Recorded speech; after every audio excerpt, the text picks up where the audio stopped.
রাজ্যের রাজনৈতিক পালাবদলের আবহে নিজেদের অবস্থান স্পষ্ট করতে বড় পদক্ষেপ নিল তৃণমূল কংগ্রেস। সাম্প্রতিক সময়ে দলের একাধিক নেতার মন্তব্য ঘিরে তৈরি হওয়া বিতর্ক এবং বিভ্রান্তির মাঝেই আনুষ্ঠানিক বিবৃতি প্রকাশ করল শাসক দল। একটি গ্রাফিক পোস্টের মাধ্যমে তৃণমূল জানিয়ে দিয়েছে, দলের কোনো নেতা বা সদস্য ব্যক্তিগতভাবে যে মন্তব্য করেছেন বা করছেন তা সবসময় দলের সরকারি অবস্থান হিসেবে বিবেচিত হবে না। শুধুমাত্র দলের অনুমোদিত অফিসিয়াল চ্যানেলের মাধ্যমে প্রকাশিত বক্তব্যকেই দলীয় অবস্থান হিসেবে ধরা হবে। এক্ষেত্রে তৃণমূল কংগ্রেসের এই বক্তব্যের মাধ্যমে অভিষেক বন্দ্যোপাধ্যায়কেও যে আড়াল করার একটা চেষ্টা হলো, সে কথা বলছেন অনেক রাজনৈতিক বিশেষজ্ঞ, অনেক সিনিয়র সাংবাদিক। কিভাবে সেটা আপনাদের জানাবো এই প্রতিবেদনে। তৃণমূলের এই ঘোষণাকে ঘিরে রাজনৈতিক মহলে শুরু হয়েছে জোর চর্চা।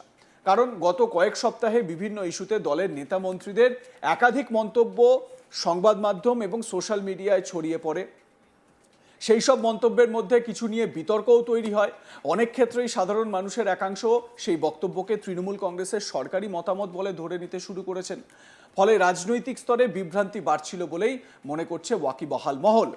এই পরিস্থিতিতে দল আনুষ্ঠানিকভাবে স্পষ্ট করে দিয়েছে, ব্যক্তিগত মতামত এবং দলীয় অবস্থান এক নয়। বিবৃতিতে বলা হয়েছে, কোনো নেতা সংবাদ মাধ্যমে বা ব্যক্তিগত সোশ্যাল মিডিয়া অ্যাকাউন্টে যে প্রতিক্রিয়া দেন তা তার নিজস্ব মত। সেই বক্তব্যকে দলীয় অবস্থান হিসেবে ব্যাখ্যা করা উচিত নয়, যদি না তৃণমূলের অনুমোদিত প্ল্যাটফর্ম থেকে প্রকাশ করা হয়। এই হচ্ছে সেই বিবৃতি যেটা তৃণমূল কংগ্রেসের তরফ থেকে দেওয়া হয়েছে গতকালই। এবং দেখুন, এখানে লেখা রয়েছে এআইটিসি অফিসিয়াল স্টেটমেন্ট। আমরা এআই দিয়ে বাংলা ট্রান্সলেট করেছি। এখানে বলা হচ্ছে কি, আমাদের নজরে এসেছে যে সম্প্রতি কিছু নেতা গণমাধ্যমে এমন মতামত প্রকাশ করেছেন যেগুলোকে দলের আনুষ্ঠানিক অবস্থান হিসেবে ব্যাখ্যা করা হচ্ছে। আমরা স্পষ্ট করে জানাতে চাই যে গণমাধ্যমে প্রকাশিত বা সামাজিক যোগাযোগ মাধ্যমে শেয়ার করা এই ধরনের যে কোনো বিবৃতি সংশ্লিষ্ট ব্যক্তিদের ব্যক্তিগত মতামতের প্রতিনিধিত্ব করে। দলের অনুমোদিত চ্যানেলের মাধ্যমে আনুষ্ঠানিকভাবে জানানো না হলে এটিকে আনুষ্ঠানিক অবস্থান হিসেবে ব্যাখ্যা করা উচিত নয়। লাস্টের প্যারাগ্রাফটা দেখুন, বড় বড় করে লেখা রয়েছে। এর মাধ্যমে কেন অভিষেককে একটা গার্ড করার চেষ্টা হচ্ছে সেটাও একটু ব্যাখ্যাটা দেওয়ার চেষ্টা করি, অন্তত রাজনৈতিক বিশেষজ্ঞরা যে ব্যাখ্যা দিচ্ছেন। দেখুন, এই হারের পর থেকে তৃণমূল কংগ্রেসের অনেক সিনিয়র নেতা তারা কিন্তু অভিযোগ করছেন যে অভিষেক বন্দ্যোপাধ্যায়ের ভূমিকার জন্যই নাকি দলের এই পরাজয়, শোচনীয় পরাজয়। যেরকম আমরা কথা বলেছিলাম ছাত্রনেতা, তৃণমূল কংগ্রেসের ছাত্রনেতা বলে পরিচিত কোহিনুর মজুমদারের সঙ্গে। তিনি আজ তাক বাংলাকে কি জানিয়েছেন এবং অভিষেকের বিরুদ্ধে কি তার ক্ষোভ বা অভিযোগ, শুনুন তার মুখেই।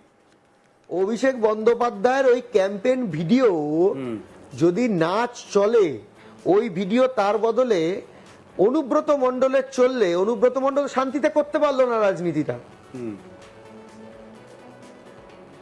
হতো হবে। কিন্তু যা মানে এই ওভারঅল আমি যদি সামারাইজ করি, কোহিনুর আপনি যেটা বলছেন ওভারঅল আমি যদি সামারাইজ করি, তাহলে আমার এইটুকু দেখে মনে হচ্ছে যে আপনি বলছেন যে কর্মকাণ্ড অভিষেক বন্দ্যোপাধ্যায় একটা প্যারালাল দলের মধ্যে স্ট্রাকচার চালিয়েছেন, সেটা তো ইন্টারনাল, প্রায় আপনি বলছেন ইন্টারনাল সাবোটাজের পর্যায়ে পড়ে। মমতা বন্দ্যোপাধ্যায় জনবিচ্ছিন্ন হয়ে গেছেন, তিনিও বুঝতে পারছেন না গ্রাউন্ড রিয়ালিটি কি দলের মধ্যে। আপনি বলুন না, যারা বিরোধী জিতেছে, অরূপ ববি হাকিমের বিরুদ্ধে, আমাদের ব্রাত্য বসুর বিরুদ্ধে যে অরিজিৎ দা জিতেছে, অরিজিৎ দা আমাদের বিজেপি মুখপাত্রের সঙ্গে দেখা হয়, ওয়েটেজ আছে। পাপিয়া অধিকারী, এর কোনো পলিটিক্যাল ওয়েটেজ আছে? যাদবপুরের মতো কেন্দ্র যেখানে দেবব্রত মজুমদার, বিকাশ ভট্টাচার্য, সর্বরিদির মতো, তার কোনো পলিটিক্যাল ওয়েটেজ আছে? মানুষ শুধুমাত্র কর্মীদের কান্না দেখেছে। আরে আপনি বলুন না, একটা কর্মী সে অভিষেক ব্যানার্জির অফিসে সারাদিন একতলায় বসে থেকে, সিঁড়ির তলায় বসে থেকে এসে সে এলাকায় মানুষকে বলতে পারবে যে আমি সারাদিন ওখানে বসেছিলাম, আমাকে নেতা ডাকেনি, আমাকে নেতার পিও ডাকেনি, আমাকে নেতার সিকিউরিটি ডাকেনি? তো হয়েছে আমি মুখপাত্র ছিলাম তৃণমূল কংগ্রেসের, এখনো ইনফ্যাক্ট আছি, আইনত আছি, কিন্তু বছরের পর বসিয়ে রেখেছে কাকে? আমার আর মৃত্যুঞ্জয় পাল। দোষ কি? আমি টালিগঞ্জে থাকি, আমি অরূপ বিশ্বাসের নেতৃত্বে থাকি, আর মৃত্যুন কুণাল ঘোষের সঙ্গে থাকে, তাই দায়ী। দুজনের টিভি বন্ধ করে দিল, দুজনের প্রচার বন্ধ করে দিল। আর যার বাড়ির লোক, আমি নাম বলছি না, কুটকাচালি করতে চাই না, যার বাড়ির পাশের লোক জানে না সে তৃণমূল করে, সে এই দায়িত্ব, ওই দায়িত্ব, সেই দায়িত্ব। সে তো ছোটবেলা থেকে দল করেনি। আমি যখন ছাত্র রাজনীতি করেছি, আমাদের এখন অন্য দলে আছে, আমাকে সজল ঘোষ প্রথম বলেছিল যা ফেসবুক দিয়ে নমিনেশন তুলে নিয়ে আয়। 2006, তখন তো সিপিএম, আমি তো তখন কিচ্ছু নেই, আমার একটা 18 বছরের বয়সের ছেলে। সেদিন তো আমি সিপিএমটা এসএফআই ডিওয়াইফাই করতে পারতাম, আমি তো করিনি। আমার দেখে মনে হচ্ছিল মমতা বন্দ্যোপাধ্যায় স্ট্রাগলটা আমি সেই জায়গায় একেবারে শেষ জায়গায় এসে কোহিনূর আপনাকে আমি শেষ আমাদের সময় শেষে আমি শুধু জিজ্ঞাসা করব যে এই যে দলের এই মুহূর্তে তো দুর্দিন, যদিও আপনি মুখ খুলছেন, আপনি দলের অন্দরে আপনি চাইছেন যে এখানে কোর্স কারেকশন হোক, আই এম শিওর, সেই জায়গায় দাঁড়িয়ে আপনি কি মনে করেন যে দল কি এবার দলের মধ্যে একটা মানে দুটো শিবিরে বিভক্ত? এই যে পুরনো তৃণমূল, নব্য তৃণমূল, এই নিয়ে এত আলোচনা হয়েছে, এখন তো দেখে মনে হচ্ছে বিভিন্ন শিবিরে বিভক্ত। নতুন বাচ্চারা পার্টি করে না, এটা রং, এটা রং। নব্য তৃণমূল মানে কি? নতুন বাচ্চারা পার্টি করে না, নতুনরা পার্টি করে না। এই যে আজকে মাথাভাঙার বিধায়ক হয়েছে নিশীথ, কে ছিল?